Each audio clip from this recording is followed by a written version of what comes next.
Hello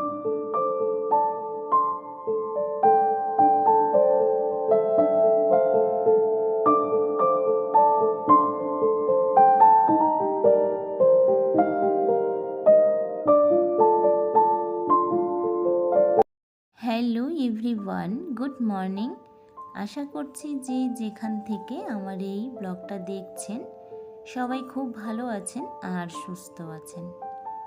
আপনাদের আশীর্বাদেও আমরা ভালো আছি, সুস্থ আছি। বড়দের প্রণাম আর ছোটদের ভালোবাসা জানিয়ে আবার একটি আপনাদের কাছে নতুন ব্লগ শুরু করছি। আই হোপ এটাও আপনাদের ভালো লাগবে। তাই আমার একটা ছোট্ট অনুরোধ, ব্লগটাকে স্লিপ না করে শেষ পর্যন্ত ব্লগটা দেখার জন্য। তো এখন ঘড়িতে বাজে ভোর 5টার মতন। তো আজকে এখান থেকেই আপনাদের সাথে নিয়ে আমার এই নতুন ব্লগটা শুরু করলাম। সকালে ঘুম থেকে উঠেই যে কাজটি আমি করি, ঘরে ঠাকুরটা প্রণাম করে তারপরে বারান্দা তালাটা খুলে নিলাম। তালাটা খুলে একটু ছাদে এসেছি ঘোরাঘুরি করার জন্য। আর চারোটার দিক এত শান্ত পরিবেশ দেখে না, ছাদে আসলে সত্যি মনটা খুব ভালো হয়ে যায়। তাই আপনাদের সাথে একটু শেয়ার করলাম পরিবেশটা। তো ছাদে ঘোরাঘুরি করার পরে গাছের জলটা দিয়ে তারপরে এই যে নিচে এসেছি, ঠাকুরের বাসনগুলো মেজে নিব। তো ঠাকুরের বাসনগুলো মেজে বাইরের যা বাসি কাজ আছে সেগুলো করে স্নানটা করে পুজোটা দিব, কারণ পুজোটা কিন্তু সংসারের সব থেকে একটা বড় কাজ। সকাল সকাল পুজোটা দেওয়া হয়ে গেলে কিন্তু অনেকটা কাজ আমাদের হালকা মনে হয়। তো যাই হোক, আমার স্নান করা হয়ে গেছে। পুজোটা দিয়ে এই যে ঠাকুরের প্রদীপ আর ধূপকাঠি আরতিটা আমি প্রত্যেকটা ঘরে দেখাচ্ছি। আমি রোজই কিন্তু এটা করি। তো মা সামনে ছিল, মাকে বললাম তুমি আরতিটা নাও। আর ওই ঘরে যে মেয়ে ঘুমিয়ে আছে, ও তো আর এত সকালে উঠবে না। তো ওর সামনে গেলে আরতি নিয়ে, তো ওকে ডাকলে অবশ্য ঘুমের চোখে বলুন আর যাই বলুন আরতিটা কিন্তু নেয়।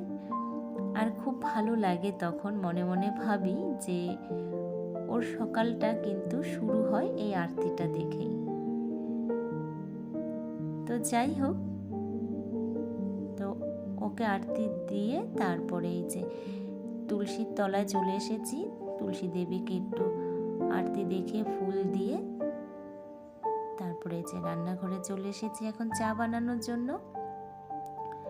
আর চা বানাতে বানাতে আপনাদের সাথে একটা কমেন্ট আমি শেয়ার না করে পারছি না। কমেন্টটা কয়েকদিন হলো এসেছে, কিন্তু ওই যে সুযোগ সময় মতন হয়ে উঠছিল না বলার। তো একটা দিদিভাই আমাকে কমেন্ট করেছে যে দিদিভাই তোমার চায়ের কাপগুলো খুব সুন্দর হয়েছে। তো অসংখ্য অসংখ্য ধন্যবাদ দিদিভাই। তুমি কি ভেবেছো যে আমি তোমার কমেন্টটা পড়িনি? তুমি যদি আমার এই ব্লগটা দেখে থাকো দিদিভাই, আমি কিন্তু তোমার কমেন্ট সেই দিনই পড়েছি। সুযোগ সময় মতন হয়ে ওঠেনি বলার, তাই বলতে পারিনি। তো আজকে আমি কিন্তু বলেই দিলাম। অসংখ্য ধন্যবাদ তোমাকে দিদিভাই, যে তুমি এত সুন্দর একটা কমেন্ট করেছো আর আমার চায়ের কাপগুলো তোমার পছন্দ হয়েছে। তো নিজে যখন কোনো কিছু কিনবেন, তো সেটা যদি কারোর পছন্দ হয়, ভালো লাগে, তাহলে দেখবেন ভেতরে কিন্তু একটা আনন্দ লাগে আলাদা। আমি কিন্তু দিদিভাই তোমাদের প্রত্যেকের কমেন্ট পড়ি। এটা ভেবো না যে আমি তোমাদের কমেন্ট কারোরই পড়ি না। হ্যাঁ, অনেক সময় সুযোগ হয়ে ওঠে না রিপ্লাই দেওয়ার, কিন্তু এখন থেকে চেষ্টা করব তোমাদের প্রত্যেকে কমেন্টে রিপ্লাই দেওয়ার। তো আজ থেকে কিন্তু তোমরা বেশি বেশি করে কমেন্ট করবে। তো আমি তোমাদের কমেন্টগুলো বসে বসে পড়বো আর রিপ্লাই দেওয়ার চেষ্টা করব। আর কেন বা দিব না বলো তো? আমার মতন একটা ছোট্ট সাধারণ মানুষের ভিডিও যদি তোমরা তোমাদের দামি সময় নষ্ট করে দেখো আর এত সুন্দর সুন্দর কমেন্ট করো, তাহলে সেটা কিসের জন্য পড়বো না বলো? এতটা স্বার্থপর আমি না দিদিভাই, আমি সবারই কমেন্ট পড়ি। তো আজ থেকে কিন্তু তোমাদের দায়িত্ব একটু বেড়ে গেল, বেশি বেশি করে কমেন্ট করার। তো যাই হোক, তো চাটা খেয়ে তারপরে এই যে আমার রুমে চলে এসেছি, রুমটাকে এখন ক্লিন করে নিব। তো সবার প্রথমে আগে আজকে সোফাটাকে ক্লিন করছি, কারণ সোফাটা দেখে না ভীষণ চোখে লাগছে এখন। কারণ অনেক দিন হয়ে গেল কিন্তু একই সোফার কভার পাতা আছে। মাঝখানে এটাকে একটু উল্টিয়ে দিয়েছিলাম অন্যরকম লাগার জন্য, কিন্তু এক জিনিস আর কত ভালো লাগে বলো দেখতে। কিন্তু এখন তো আর নতুন কিনবো না, কারণ পুজো খুব একটা বেশি নেই, বাকি কয়েকটা মাস আছে হাতে গোনা খালি।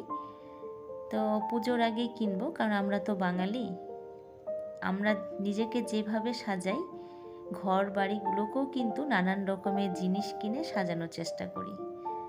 এখন যদি কোনো সোফার কভার কিনে পেতে দিই তাহলে সেটা পুজোর আগে আবার পুরনো হয়ে যাবে। তাই ভাবছি যে ওই কভার দিয়ে আর এই চাদর দিয়ে মিলিয়ে ঝিলিয়ে এই কয়েকটা মাস চালিয়ে যাব, পুজোর আগে তারপরে একবারে নতুন সোফার কভারটা কিনব।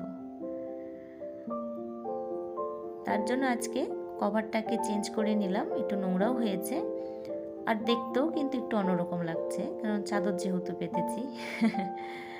তো যাই হোক, সোফাটা গুছিয়ে তারপরে বিছানাটা ঝেড়ে বিছানার চাদরটা একটু টান টান করে গুছিয়ে নিলাম, কারণ বিছানার চাদরটা টান টান করে গোছানো থাকলে বিছানাটা দেখতে কিন্তু বেশ ভালো লাগে।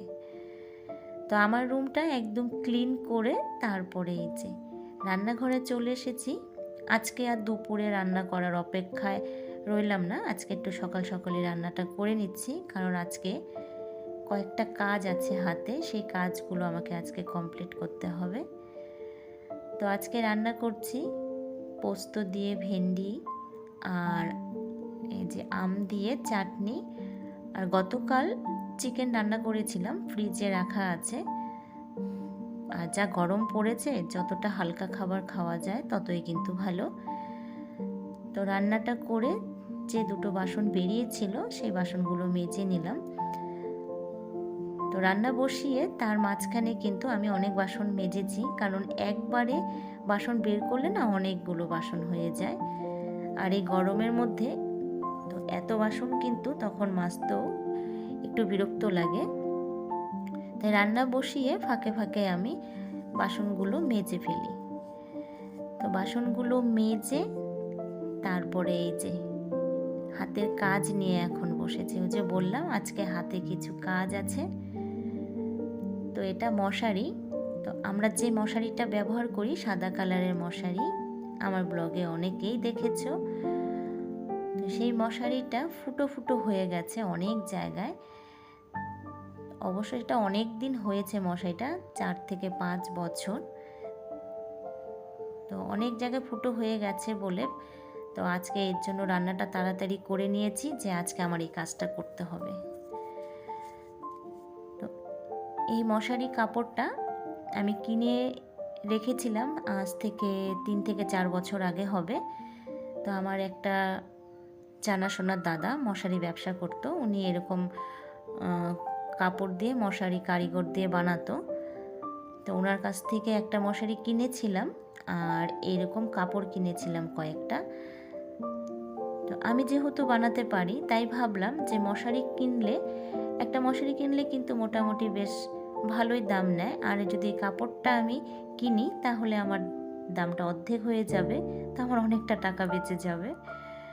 তার জন্য আমি মশারি খালি কাপড়টাই কিনেছি, ওখান থেকে আর মশারি কিনিনি। তো আমার কিন্তু অনেকটা টাকা সেভ হয়েছিল। তো এরকম করে আমি কয়েকটা কাপড় কিনে রেখেছি। তো যাই হোক, তো এই যে আমি মশারিটা এখন বানিয়ে নিচ্ছি। তো সাদা কালারেরই কিনেছিলাম, কারণ সাদা কালারের জিনিস ব্যবহার করলে নাকি গরম কম লাগে, কালো ব্যবহার করলে গরমটা বেশি লাগে, এটা আমি শুনেছি। আমি ঠিক বললাম না ভুল বললাম, একটু কমেন্ট করে আমাকে জানাবে তো যে কথাটা আমি ঠিক বলেছি না ভুল বলেছি। তো যাই হোক, আমার কিন্তু মশারি বানানোটা কমপ্লিট হয়ে গেছে। তো মশারিটা বানিয়েই তারপরে এই যে ছাদে চলে এসেছি, আরেকটা কাজ নিয়ে বসে গেছি। তো আমার বিছানার ঝাড়ুটা কিন্তু একদম ছোট হয়ে গেছে আর ঝাড়ুটা খুলতে খুলতে অনেকটাই কম হয়ে গেছে। তো পাশের বাড়ি কাকিমাদের নারকেলের যে ডাল ছিল সেই ডালগুলো কেটেছিল, সেগুলো দিয়েছিল। ওগুলো ছাদের উপরে শুকিয়ে তারপরে এই যে সেখান থেকে ঝাড়ুর কিন্তু কাঠি বের করে নিচ্ছি পাতাগুলো থেকে। তাহলে আমার বিছানা ঝাড়ুটাও কিন্তু কিনতে হচ্ছে না, সেখান থেকেও আমার টাকাটা সেভ হয়ে গেল। একটা ঝাড়ু কিনতে গেলে মোটামুটি ভালোই 100 টাকার উপরেই কিন্তু লাগে বিছানার ঝাড়ু। তো সংসারের কিছু কিছু জিনিস এইভাবে যদি বুঝে শুনে কাজ করা যায় তাহলে কিন্তু দেখবেন আমাদের সংসারে অনেকটা সেভ হয়। তো যাই হোক, চেষ্টা করি এভাবে কিছু কিছু জিনিস করে কিছু টাকা সেভ করার আর কি।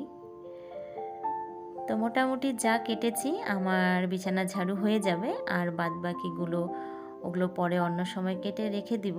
তো আজকে আর কাটবো না, যা গরম ছাদের উপরে সত্যি থাকা যাচ্ছে না। তো ঝাড়ুগুলো কেটে তারপরে নিচে আরেকটা কাজ আছে, সেই কাজটাকে করে তারপরে স্নানটা করব। তো এই যে দেখুন নিচে চলে এসেছি সিঁড়ির নিচে। তো এখানে নানান রকমের কৌটো ছিল, সেই কৌটোগুলো আর ফেলে দিইনি, এগুলোকে এখন সব একটা প্লাস্টিকের মধ্যে রেখে দিব। পরে যে ভাঙাড়ির যে লোকগুলো আসে সেগুলোর কাছে বিক্রি করে দিব। তো এভাবেই কিন্তু কিছু কিছু জিনিস সংসারে সেভ করা যায়। তো যাই হোক, কেমন লাগলো ব্লগটা? ভালো লাগলে লাইক, কমেন্ট, শেয়ার, সাবস্ক্রাইব করবেন আর এইভাবে আমার পাশে থাকবেন। তো ভালো থাকুন।